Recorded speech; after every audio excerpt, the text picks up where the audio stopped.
The road to Holt McCready's ranch was more dust than trail, more memory than map.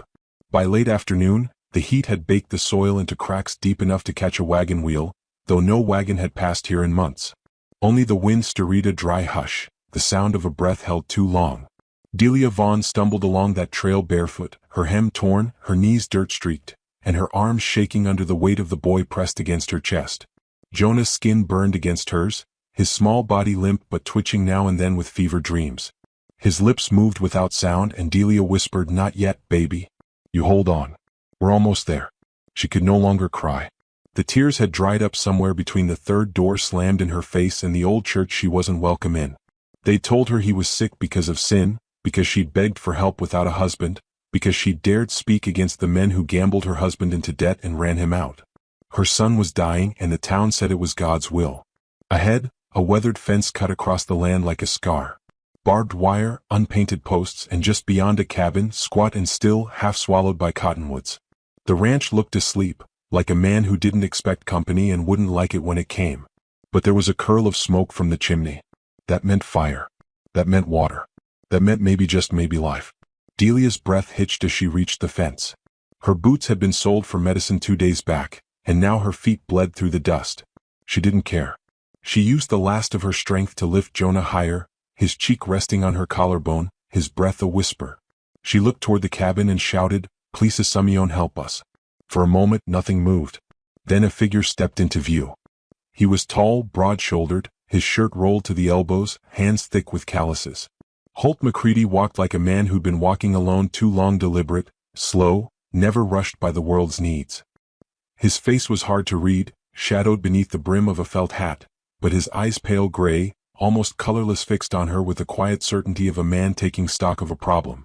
Delia stumbled forward, clutching the fence post. "My boy is sick. Please, he needs cool water. He needs rest. Just a little while." Holt didn't speak.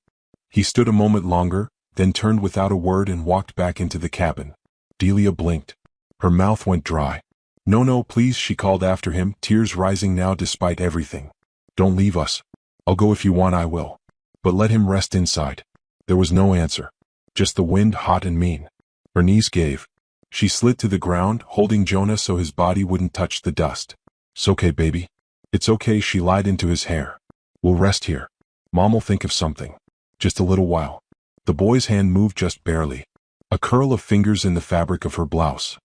His lips opened again, and this time she heard the ghost of a sound. "Colt." Delia sobbed, sudden and silent. She touched his forehead. He was burning up. If he slept now, he might never wake. She was about to stand to beg again, to crawl if she had toe-hen. The cabin door creaked open. Holt returned, not rushing, not dragging. His eyes scanned the road, the fence, the way her body curled like a shield around her son. Without a word, he reached the gate, unlatched it, and opened it wide. Then he turned and walked back inside. Delia stared. Not an offer. Not a greeting. Just an open door. She rose, limbs screaming, and stepped through. The inside of the cabin smelled of cedar and smoke. Not warm, not welcoming, but clean. Sparse furniture, rough-hewn and well-used. One corner held a stove with a kettle already steaming. Another corner, a small bed. Holt gestured to it once. Delia laid Jonah down and peeled back his shirt. Blotches along his chest, his skin too thin. He whimpered and turned toward the wall. Holt stepped to the stove, poured water into a basin, dropped something bitter-smelling into a twiled yarrow or maybe horehound, and brought it to the bedside. Still not a word. Delia took the rag and bathed Jonah's face. Her hand shook. "Thank you," she whispered. Holt didn't answer. He pulled a stool over, sat, and began cutting more herbs. For a long while they stayed like that. The silence stretched, not tense, but heavy with unsaid things. When the sun dipped behind the ridge, Delia stirred the fire. Holt lit a second lamp and placed it near Jonah's head. The boy began to sweat, a fever breaking. Delia slumped in the corner, watching. "You live alone?" she asked. Holt gave a small nod. "You got no family left?" He paused in cutting, then returned to it. Delia didn't press. She leaned her head back against the wall. "Me neither." Later, when Jonah whimpered again, Holt stood and poured more water. This time, when Delia reached for the cloth, Holt handed it to her carefully. Their fingers brushed. Hers were scraped and trembling. His were strong but scarred, the knuckles swollen from too many winters. Outside, the wind picked up. A storm flickered somewhere west. I'm sorry to trouble you, Delia said into the quiet. Folks don't like me much around here. Holt glanced over. What? Delia laughed once. Because I spoke too loud. And then I married a man who owed the wrong people. She swallowed. He left. They took everything. Jonah got sick. The town said I earned it. Holt looked at the boy. You didn't? No, she said softly. You didn't? She didn't ask why Holt had opened the gate. She didn't ask what made him come back. She knew the way loss bent a body silent, the way it took all the softness first. Later, when she dozed off in the chair, he covered Jonah with a spare blanket, then quietly draped his own coat over her shoulders. At dawn, Delia woke to the smell of coffee and the sound of chopping outside. Jonah stirred, eyes half open. Mama. She pressed her forehead to his. I'm here. A moment later, Holt stepped in holding a bucket of water. His sleeves were rolled, his shirt damp from morning dew. Delia straightened. His fever's down. I think he's past the worst. Holt nodded once. Then, unexpectedly, he spoke. You should stay. Delia stared. Stay. Not long. Till he's strong enough to ride. She looked around at the cabin, the boy, the single bed, the hard floor, the stack of firewood. We don't have money. I didn't ask. The next days passed like dreams stitched together by silence. Holt rarely spoke, but when he did, it was simple things. Boil this. He's waking. And slowly, like a tree turning toward light, Delia learned his rhythms. He worked from dawn to dusk. Brought in wood. Checked the traps. Tended the old mare. Delia cooked what little he had: beans, dried apples, sour bread. And each night, she watched him place the kettle by the bed and brush the boy's hair from his face before turning in, wordless. She began to see it then, not just pity but something older, buried. Regret maybe. Or recognition. One night, when Jonah was well enough to sit up, Delia caught Holt watching him, just watching, with a kind of ache in his eyes that made her still. She walked over, sat beside him. You lost someone. He didn't answer. She reached for the photograph on the shelf. A woman with soft eyes. A child in her lap. Delia whispered, yours? Holt nodded. 3 winters ago. Her hand trembled. She put the frame back gently. I know what it is, she said. To be left behind. Outside, thunder rolled. Jonah stirred and whispered, Mama, I dreamed of a horse. Delia smiled. You always dream of horses, sweet boy. No, he said, eyes wide. A big one. And a man with a coat. Delia turned slowly. Holt stood in the doorway, his long coat drying by the fire. His eyes met Jonah's for the first time. You dreamt of him? She asked softly. Jonah nodded. He was warm. The storm hit just before dawn. Rain drummed against the roof and lightning lit the room in silver. Delia stepped outside for firewood, soaking instantly. She turned toward the fence and froze. There, in the mud, lay a package. Wrapped in canvas. Left on the fence post. She brought it in and opened it with shaking hands. Inside, a jar of honey, a pair of children's boots, and a note in a familiar hand. You won't be welcome at the store anymore. Delia sat down hard. Her face pale. She looked to Holt. He read the note once. Then he crossed the room, opened the cabinet, and set out 2 plates. Without looking at her, he said, then they'll have to come here. The morning crept in slow through a curtainless window, pale light streaking the cabin's floorboards like the ghost of a hymn. The fire in the stove had died down to coals, and Holt stirred it back to life with the kind of care one usually reserved for grave markers or babies. He didn't speak as he fed it scraps of cedar, the scent of sap rising faintly against the colder air. Delia sat curled on the far side of the cabin, her son nestled against her chest, both wrapped in a quilt too thin for the season. Jonah's fever had broken but left a hollow behind, and now he slept with his lips slightly parted, his breathing even but too quiet for her liking. She had not slept. Not really. Each time she closed her eyes, her mind rushed back to the store, to the women who turned away, to the preacher's voice ringing out, a mother's fall will always touch the child. Even now, shame prickled her skin more than cold. When Holt rose and poured water into the kettle, she watched the way his sleeves were rolled just so, the way his hands moved with intention but no flourish. Everything about him was spare: his speech, his home, the tightness in his jaw when he thought no one was looking. You didn't have to let us in, she said quietly. He didn't turn. He needed in. Delia studied the back of his neck. His shirt collar was frayed, hair shaggy and silvering near the ears. She tried again. You're kind. He glanced over. No, but you let us stay. That's not kindness, he said. That's memory. She didn't ask what he meant. Something in his voice suggested she shouldn't. The kettle began to whistle.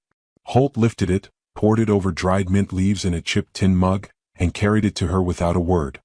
His hand brushed hers again, warm, chalcedon. Then he returned to the stove. Jonah stirred, eyes fluttering open. Delia held him tighter. "You want water, baby?" she asked. The boy nodded slowly. His lips were chapped. His cheek had sunk into her blouse and left a damp spot. She kissed his forehead. "I got you." The silence was broken only by the low crackle of the stove and the ticking of some old wall clock Holt never checked.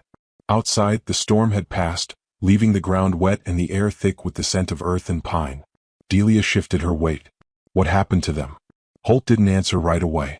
He reached into a drawer, pulled out a small linen sack, and began measuring flour. "Your family," she added.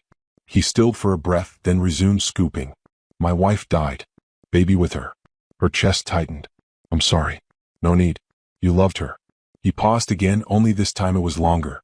"Not enough, maybe." Delia looked at him sharply, but he didn't elaborate. Instead, he began kneading the dough like it owed him an apology. She lowered her gaze. "I begged for help when Jonah first took sick. One of the preacher's wives said he was better off gone, one less burden to pass on. I slapped her." Holt's hands paused mid-press. "They said I cursed myself," she continued. "That I was angry at God. That maybe I'd brought it on by speaking too proud." Her voice dropped to a whisper. "But I wasn't proud. I was just tired of being nothing." Holt placed the dough into a blackened pan and set it atop the stove. "People see what makes their fear feel righteous," he said. "They need it." The room was warm now. Not just from fire, but from something in the air, shared quiet, the slow unraveling of silence like a bandage peeled from skin. Holt walked to the window, pulled back the curtain slightly. Mud streaked the yard. A deer had come close overnight, tracks pressed into the soft soil. Behind him, Delia was brushing Jonah's hair with her fingers, humming something low and worn, like a hymn forgotten halfway through. Holt closed his eyes briefly at the sound. Later that morning, Delia stepped outside for the first time since arriving. Her legs were stiff, skirt soaked at the hem from earlier rain, but the sunlight was soft and the wind no longer cruel. She took a slow breath. The air here didn't judge. It just was. She crossed to the well and pumped water with effort. Each pull of the handle felt like reclaiming a piece of herself. As the bucket filled, she caught sight of her reflection in the water, hollow-eyed, lips cracked, hair wild and shot with ash.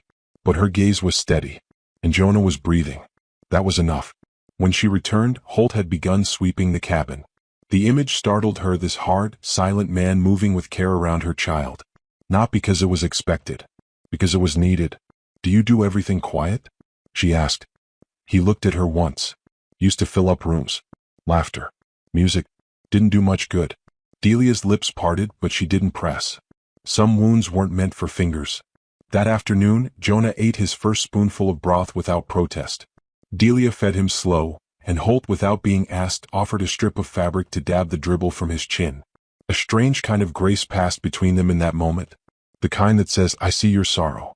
I won't name it, but I'll hold part of it for you." When night fell, Holt left the cabin for the barn. Delia sat with Jonah, humming, whispering old stories into his ear. She didn't realize how quiet the room had gotten until Jonah whispered, "Mama?" She leaned in. "Yes, baby? Will he leave?" She looked toward the door. "No, he's not the leaving kind." Jonah nodded and closed his eyes. Delia sat back and looked at the fire. Its glow flickered across the photo on the shelf, the woman and child. The edges of the frame were singed, like it had been pulled from flame. She stood slowly and walked to the stove, where ash had begun to gather at the base. Kneeling, she opened the cast-iron door and stared into the orange bed of coals. The room was filled with the smell of cedar, but something else, too, something faint, like the edge of grief still burning. Behind her, the door creaked. Holt stepped in, jacket damp, hair clinging to his temple. He looked at the open stove and then at her. Something flickered in his expression. Not annoyance. Not alarm. Recognition. She stood. "I won't ask again. About her." He nodded. "Good. But I see it," she added. "You lost your fire when she went. Didn't you?" He leaned on the doorframe, silent. Delia met his gaze. "I did too. The day Jonah stopped smiling. The day folks stopped seeing me as someone worth saving. You still got your boy. Only because of you." "No," Holt said quietly. "Because of you." They didn't speak again that night. He handed her another blanket. She draped it over Jonah. Then herself. In the dark, Holt sat near the fire and watched the coals, his hands clasped, eyes distant. Delia turned on her side, pulled Jonah close and whispered into his hair. The stove's still warm. Maybe it means we're not ashes yet. At dawn the knock came. 3 raps, sharp and sure. Delia startled awake. Holt was already moving, rifle in hand, steps slow. He opened the door to reveal Tansy Bellbroth, hipped, sharp-eyed, wrapped in a yellow shawl and already frowning. "I heard you took in her," she said, nodding toward Delia. Holt didn't answer. Tansy pushed past him, eyes sweeping the cabin like a cat inspecting a broken vase. "Town's talking. Said you're letting Sin sleep in your dead wife's bed." Delia sat up straight, heart pounding. She opened her mouth, but Holt stepped between them. "She's in the chair." Tansy sniffed. "That boy's the Vaughn brat, ain't he?" Delia stood now. "His name is Jonah. Town don't care. Pastor's preparing a sermon." Holt's jaw flexed. "He can keep it." Tansy crossed her arms. "You're risking your name for a woman who ain't got one left." "I don't need a name," Holt said, "to know when someone's worth more than the town says." That silenced her. For a moment. Then, begrudging, she reached into her basket and set down a wrapped bundle on the table. "Broth," she said. "Boiled it myself. Don't make a scene." With that, she turned and walked out. The door shut. Delia stared at the bundle. Then at Holt. "Why'd she bring it?" "Same reason you're still standing," he said. Some part of her remembers what it is to be hungry. Later that day, Delia took Jonah outside, only to the edge of the porch. His face turned up to the sun. He blinked, then smiled, small but real. Holt stood behind them, arms crossed. Delia whispered, he smiled. "I saw." And for a moment, everything felt still. The wind. The world. Even the whispers in town. Until a voice carried up from the road, harsh, familiar. "McCready." Delia turned. Down by the gate stood Sheriff Ewell Brand, hat low, hand near his holster. "You've got company no one wants," he called. "Might be time you choose who you're standing with." Holt stepped down from the porch slowly. Delia clutched Jonah tighter. The sheriff tipped his hat. "A man can't save everybody, Holt. Best not to lose yourself trying." He turned and rode off. Dust rose behind him. Holt didn't move for a long time. When he finally turned back toward the cabin, his face was unreadable. But that night, as the wind picked up again and the fire burned low, Delia noticed something new. The photo frame was gone from the shelf. And in its place that same wooden ledge Holt had set Jonah's carved spoon. The creek behind Holt's cabin had thawed early that spring. It whispered through the trees like something half forgiven, dragging with it the smell of wet moss and thawed roots. Jonah liked it best in the mornings when mist still clung low to the grass and the world hadn't yet remembered what it owed them. He sat wrapped in a too large coat, watching a beetle crawl across the porch rail while Holt sharpened a hatchet nearby. Delia was inside, kneading dough with her sleeves rolled high, humming something that made Holt's hand pause mid-sharpen. He didn't ask what the tune was. He never did. Jonah looked up suddenly. "Can we keep the spoon on the shelf forever?" Holt glanced at the carved handle resting where the old photo once stood. The firelight warmed its edges. "If you want." Jonah nodded solemnly, like that settled something larger than it seemed. Inside, Delia dusted flour from her hands and leaned against the window, watching them. She'd noticed lately that Jonah followed Holt with his eyes the same way he once followed his father, the man who disappeared the day debts came due. Only this time there was no disappointment in his stare. Just stillness, trust. That made her both grateful and terrified. She returned to the stove and stirred the beans, careful not to scorch them. The cast iron hissed, a soft reminder of everything that had burned once and didn't dare again. She heard the rhythm of Holt's sharpening long, slow drags across the stone. Measured. Like a man keeping the world from slipping. She set the table for 3 without thinking. Not 2. 3. That night, as the wind scratched dry branches against the windows and Jonah slept with his head on a book he couldn't yet read, Delia stepped onto the porch and found Holt sitting alone with a bottle. He didn't look up.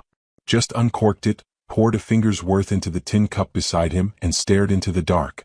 "You drink?" she asked gently. He nodded once. "Only when it gets loud." He looked at her then. The porch lamp caught the scar near his temple, half hidden beneath graying hair. Lately less than before. Delia sat beside him, pulling her shawl tight. "I used to think a man drinking alone meant he didn't want company. Now I think maybe it means he doesn't know what to do with it." He didn't reply, but he didn't pour more either. They sat in silence, the kind that stretched like old leather, not tense, just worn. Somewhere out in the trees, a coyote yipped once, then went quiet. "Your wife," Delia said. "Was she kind?" He exhaled slowly. "She sang to the stove when she cooked." Delia smiled faintly. "You keep talking like that, I'll start thinking you're a poet hiding in a rancher's shirt." His lips twitched almost a smile. Almost. She was stubborn, he added. Named the baby before we knew if it was a girl or boy. Called it Hope. Hope. Delia looked out into the dark. That's a hard name to bury. I couldn't say it for 2 years. Couldn't say anything for 1. She said nothing.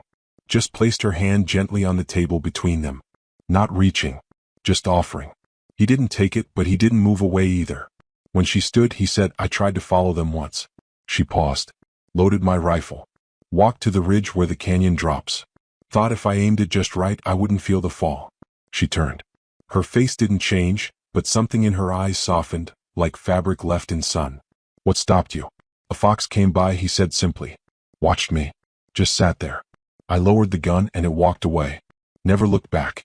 Delia blinked. Maybe Hope sent it. He didn't reply. Just corked the bottle and set it aside. The next day Holt returned late from town, his knuckles scraped and red. Delia stood from the garden where she'd been planting onions and met him halfway to the porch. What happened? He handed her a folded cloth, sugar, tea, thread, and a small bag of hard candy. For Jonah, he muttered. She took it but caught his wrist gently. Your hand. He pulled it back but not fast enough. She saw the bruise blooming on the side of his jaw. Oh, doesn't matter. It does. He met her eyes then. The quiet in his face wasn't shame, it was old, settled resolve. A man called you a mistake. Said I was playing house with sin. Her throat tightened. You hit him? I told him he was wrong. Then he hit first. Delia touched his cheek, not to comfort but to know. You didn't have to defend me. I wasn't, he said. I was defending the boy. Pause. Then softer. And the stove. Delia laughed, sudden and quiet. You really are a poet. That evening, Jonah sucked the hard candy until his lips were red and sticky. He curled beside the fire and counted each crackle like a hymn. Delia and Holt sat across from one another, peeling apples in near silence. The paring knife moved in his hand like it belonged there, gentle, steady, unforgiving. When do you think we'll go? She asked. You could stay. She looked up sharply. I mean, he added, eyes back on the blade till the snow's back. Roads aren't safe. Not with folks talking. People will keep talking. Let him. Delia studied him. You never cared what they said, did you? No, he said. But I care what he sees. She turned to Jonah. The boy was asleep now, curled into the crook of a blanket that once belonged to another child. You see someone who didn't turn us away. Holt nodded. Outside, the moon rose slow and swollen.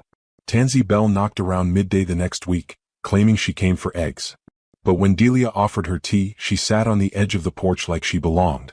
I heard Pastor Cross says he'll speak your names in Sunday's sermon. Delia stiffened. He wouldn't dare. Tansy raised a brow. That man would preach fire at a thunderstorm if it gave him applause. Delia poured her tea. Let him speak. I have no more shame to burn. Tansy sipped. Maybe not. But Holt's name's another thing. Delia's jaw tightened. He chose this. He chooses every day. Tansy watched her closely. People don't forget. But sometimes they look away. If they see a good man doing good work. If they see that woman helping instead of hiding. I'm not hiding. You will be, Tansy said. If you let them define you again. That night, Delia watched Holt from the doorway as he mended the barn's gate in the last of the sun's light. Sweat darkened the back of his shirt. Each strike of the hammer seemed to echo something older. Jonah stood nearby, holding nails like an apprentice. You ever think, Delia said softly when Holt returned, that this is what people need to see? A man, a woman, a child. Not perfect. Just standing. I don't care what they need to see. But Jonah does.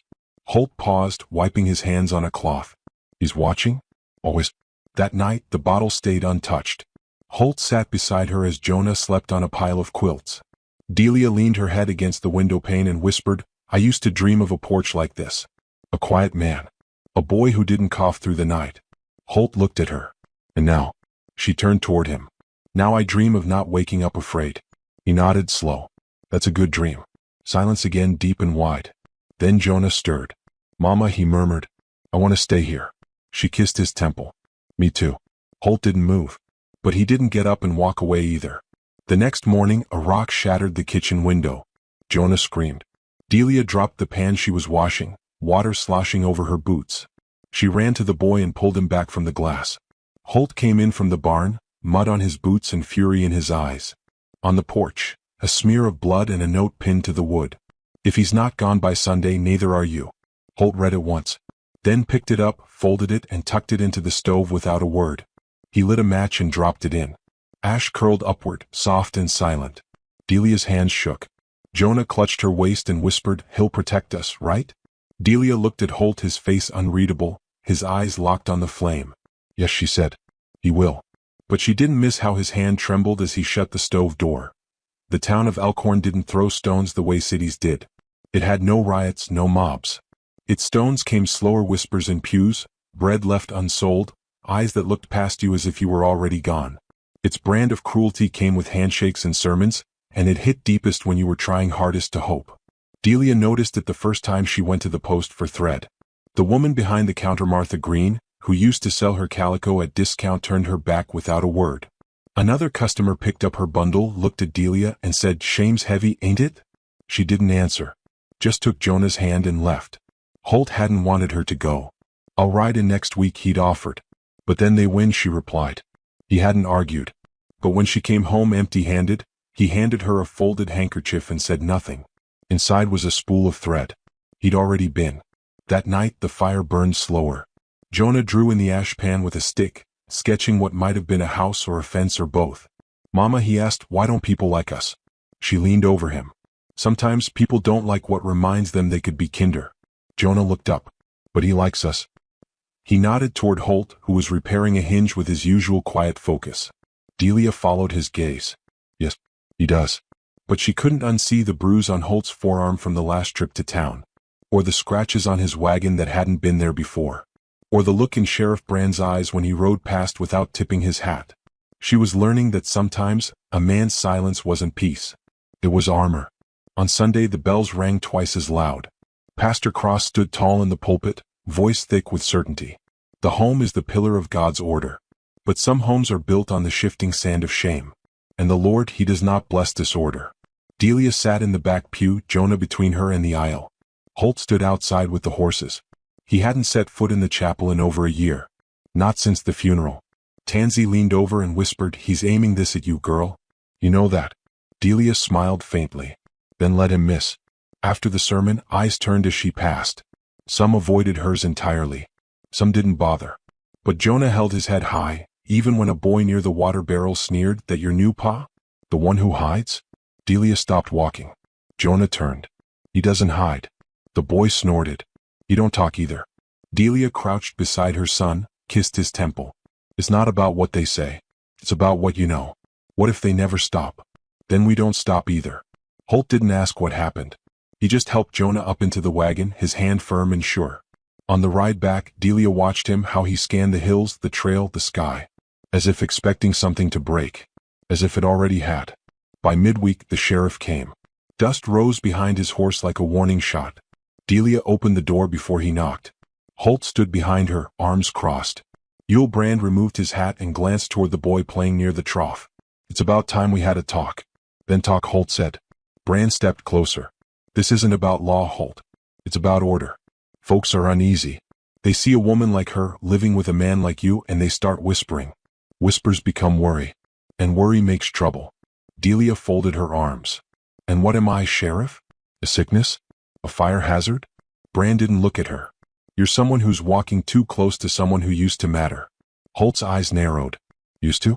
You keep this up, Holt, and they'll stop selling you hay. Stop letting you trade. You think you can keep this place running on silence and burn bridges?" Holt stepped forward. "If I have to." Brand adjusted his belt. "Don't make this harder than it is." Delia stared at him. "It's already hard. You're just late to noticing." Brand sighed. "Just be gone by next Sunday. That's all they want. Quiet." He mounted up and left without another word. That night, Delia stood outside long after Jonah had gone to bed. Holt sat on the porch, whittling something small in the dark. "They won't stop," she said. "No. They'll break your fence. Your barn." "I know." She looked at him. "We should leave." He didn't look up. "You could. You're not sending us away." He was quiet for a while. The knife in his hand moved like a second breath. This cabin was built with hands that wanted a family. It was supposed to hold laughter, firelight, footsteps. I let that dream rot. But you. His voice caught. You brought it back. And if they burn it down, it won't be because we didn't try. Delia stepped closer. Then let them come. He finally looked at her. They already are. The next day they found the horse trough filled with soot and dead crows. Jonah cried. Delia buried them near the fence, whispering blessings they didn't believe in. Holt said nothing. But that night he nailed a second lock on the cabin door and slept with his rifle near. The next morning, a note was pinned to the barn with a carving knife. Even mercy has a limit. Delia read it twice. What do they think we've taken? Holt answered without turning. Their right to feel better than someone. That evening she cooked a stew thick with potatoes and wild thyme. She made biscuits shaped like hearts without comment. Holt ate in silence, but his eyes lingered on Jonah longer than usual. When the boy offered him one of the misshapen biscuits, Holt took it with both hands. Later, Delia sat with Jonah while he slept, brushing the hair from his brow. She watched the firelight move across the room, shadows flickering like ghosts unready to leave. Do you regret letting us stay? She asked. No, Holt said from behind her. She turned. He stood at the threshold holding something small. She walked to him, took it. A carved horse. Rough-edged but strong. For Jonah, he said. He likes to dream of them. Delia held it tight. And you? I don't dream anymore. She looked at him long and quiet. Then let us dream for you. He nodded once. It was all he could manage. That night, thunder rolled distant. But it wasn't rain that woke them. It was glass shattering. The window again, only this time followed by fire. A torch had been thrown through the kitchen window. It landed in the curtains, which caught fast. Delia screamed. Holt was already moving. He ripped the curtain down, stomped it out. Smoke filled the room. Jonah sobbed, coughing. Delia threw a blanket over him, shielded his face. Outside, hoofbeats. Laughter. Then silence. By morning the fire was out, the kitchen blackened, the air thick with char. Jonah sat curled on the floor, horse in hand, saying nothing. Delia stared at the scorched wall. Holt stood by the open door, wind moving his shirt collar. I can't do this again, she whispered. I can't lose another place. He looked back at her. Then we don't let them take it. Oh. By standing. Jonah stirred. Will they come back? Delia held him. Yes. And when she looked at Holt, he nodded once. Then I'll be waiting, he said. Jonah reached up and took his hand. Holt looked down at that small grip, soft but certain. It wasn't the boy's strength that stunned him. It was how much it felt like hope. Smoke still lingered in the corners of the cabin, a bitter reminder of the night the town crossed the line between judgment and harm. Holt had aired it out, washed the curtains in creek water, and hammered boards over the shattered window. But nothing masked the scent of fear that had settled into the walls. Jonah hadn't spoken since the fire. He sat with the carved horse cupped in his small hands, rocking slightly on the porch bench. Delia watched him from the doorway, arms wrapped around herself as though holding in all the words she couldn't say. Her face was pale, drawn not from weakness but from restraint.